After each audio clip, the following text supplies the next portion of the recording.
Top 5 agnostics' responses to priest's open letter to Atheists. Atheists.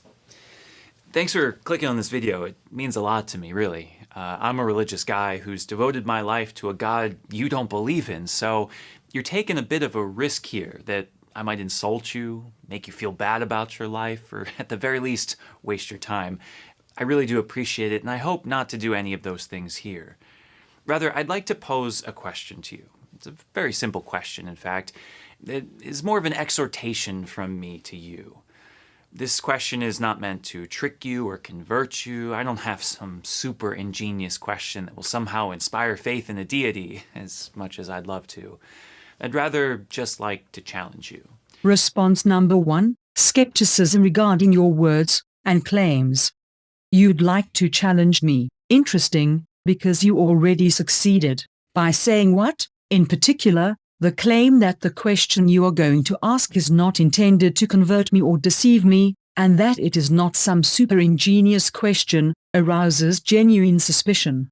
As far as I can see, that possibility is open, as much as the opposite one. After all, I would say that the skepticism before the question is presented is certainly a valid position, because it takes into account the provable fact that the speaker in the video is a trained verbalist of his profession, and as such, as is well known, expresses goal-rational, deliberately psychologically effective claims. Let's keep that in mind, and listen further. You say that you're an atheist, that you don't believe in gods, and I just want to know one thing.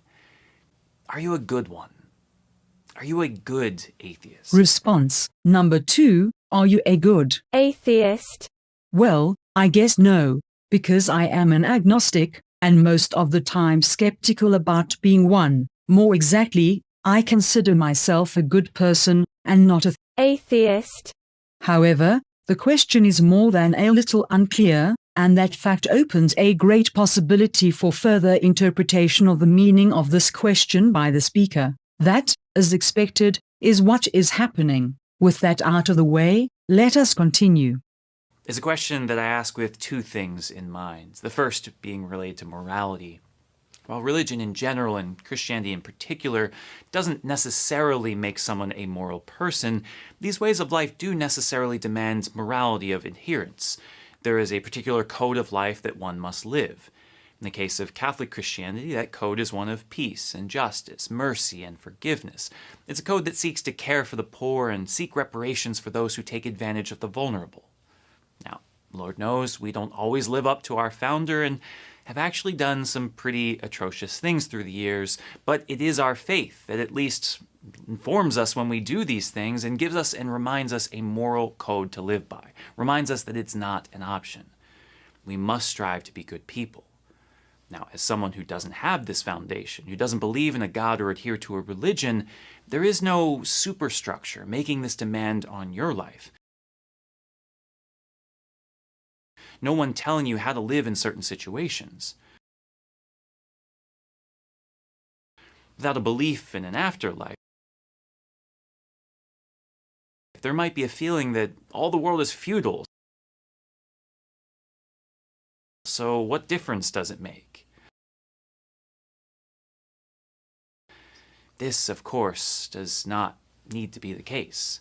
Some of the world's greatest humanitarians, some of the most influential figures today promoting peace and justice efforts, are not adherents to a religion, but live morally out of a commitment to humanity, a recognition of our interconnectedness, an acknowledgement that there is something good in itself about loving one another, about sacrifice.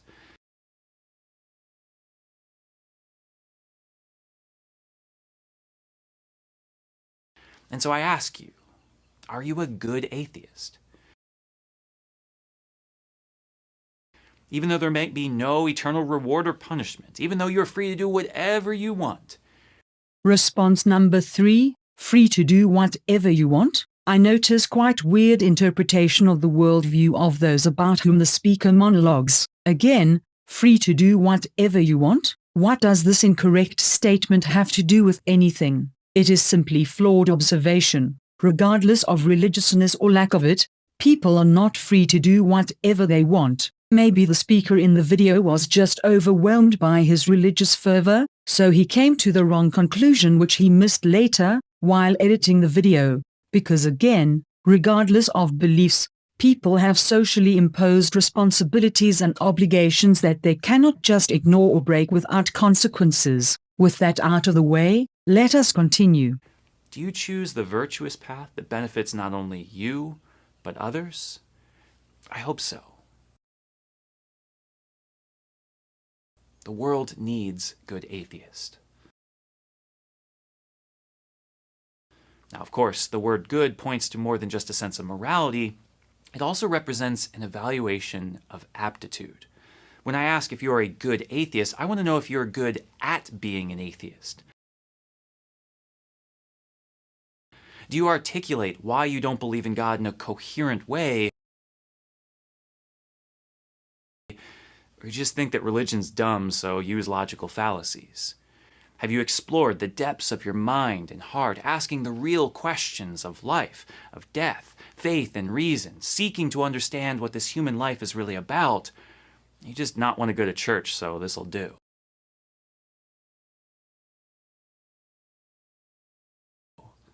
Have you read the critical atheist thinkers of history? People like Nietzsche, Sartre, Feuerbach, Heidegger, people who really ask the challenging questions, who pose thoughtful insights of the world. Or you just stick with people like Richard Dawkins, people who provide great sound bites for the cause, yippee, but do little to add anything to the world other than strawman arguments and divisiveness. Response number 4, Richard Dawkins. Well, this is quite unfair portrayal of Richard Dawkins. While being an atheist, he is also so much more than that: evolutionary biologist, author of many books, and, most importantly, free thinker that definitely dares to ask challenging questions. I have read several books of his, and, while being skeptical at first and expecting to find ideological claims in his perspective, I was totally surprised by his unyielding objectivism. Yet, he dared to question so much on so many levels, including both atheism and agnosticism as well.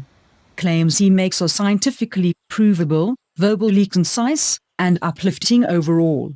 Contrary to some ill-informed Christian believers, he does not and never did promote nihilism of any kind. Finally, without any doubt, he presents thoughtful insights and does much to add to the world. Divisiveness from him? I don't think so. I dare say, he successfully provides a sort of scientifically oriented sense of natural unity to the whole humanity and beyond, and that is quite worthy, and quite bold, message. Have you read for yourself the works of real theologians?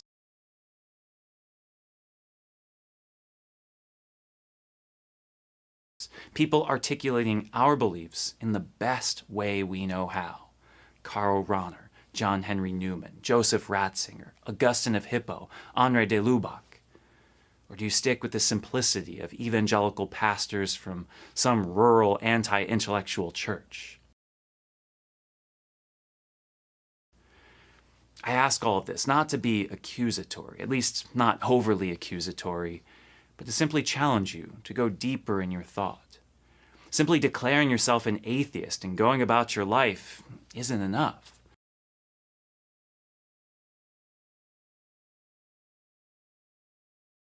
Just as saying you're a Christian and never reading the Bible wouldn't be enough.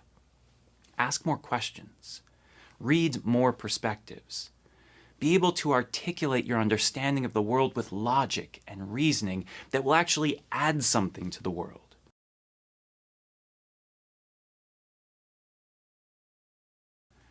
Because here's the thing. People of faith need you to be good atheists. We do. As a Christian, I don't want you to be a bad atheist with an unexplored mind just regurgitating fallacies. I want you to ask questions that we've never thought to answer. I want you to be so smart that it challenges us to be smarter.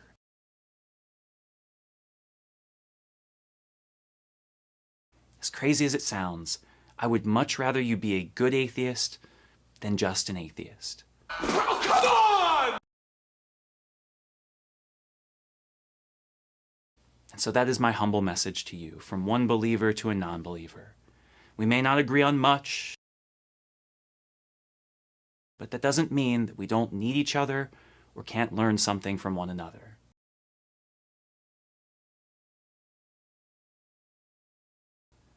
We do, and we can. Peace and good to you, Father Casey.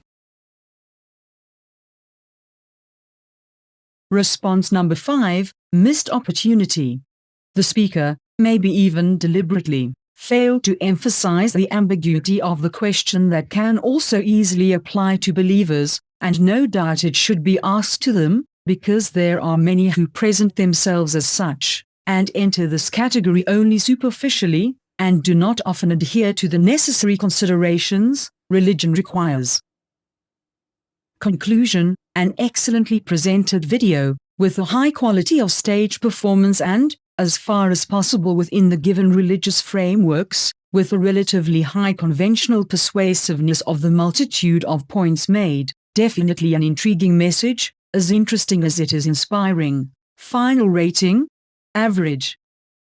In short, I would interpret the primary verbalistic challenge intended for non-believers in this way, not only as a question and an intellectual food for thought, but also as a subtly performed mini-sermon.